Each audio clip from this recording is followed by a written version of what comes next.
Hi, I'm Magic. You're amazing. Welcome to episode 2 of Magic Symphonics Totally Rad Music Vlog. Like totally rad, dude. In episode 1, we had composed most of the main elements of a hip hop beat, and since then, it's actually been finished.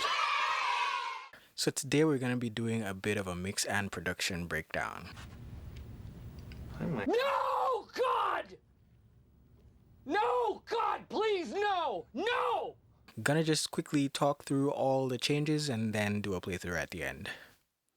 First things first, I replaced that drum loop with drums I composed myself. I loved the shuffle in the original drum loop, so I made sure to carry it over to the hi-hats when I composed these drums. Another cool thing about the new drums is initially there was some sidechain compression going on, so the hi-hats ducked every time the kick hits. It was cool, though it wasn't until I added some tape saturation did I really get that exaggerated ducking.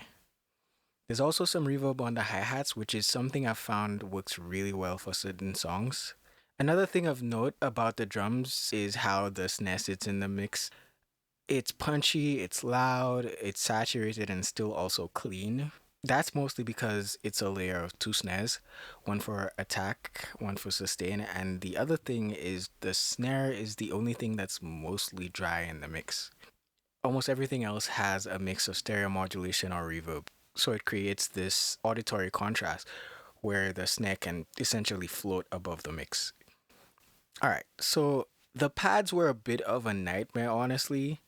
Although sounding fine in the beginning, they eventually had this sort of nasal quality to them, and nothing really worked to fix that until I used some stereo modulation to get them out of the way. So, really, the problem was more a crowded stereo field than anything. Moving on, the synth patch I used in the chorus. This is a quick one. Since every melodic sound had some sort of movement in some way, the synth started to sound really static, so I added tremolo. I think it sounds even more powerful with the tremolo, and I think there's something to be said about mixing something that you've produced because you get to make decisions like this quite late into the mix without it being a hassle for anyone except, you. Literally last yet certainly not least, I created an outro, the main feature of which is this arpeggiated thing I played on an emulation of a Fender Rhodes. So before we listen to everything, what did we learn?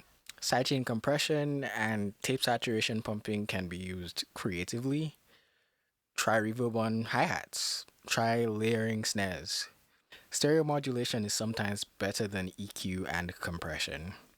And the Fender Rhodes is an incredible instrument. I'm really glad with the way it turned out. Where the song goes from here, we'll see. Maybe I'll make another episode when someone decides to have a go at it. Anyway, here's how it all sounds. Like and subscribe.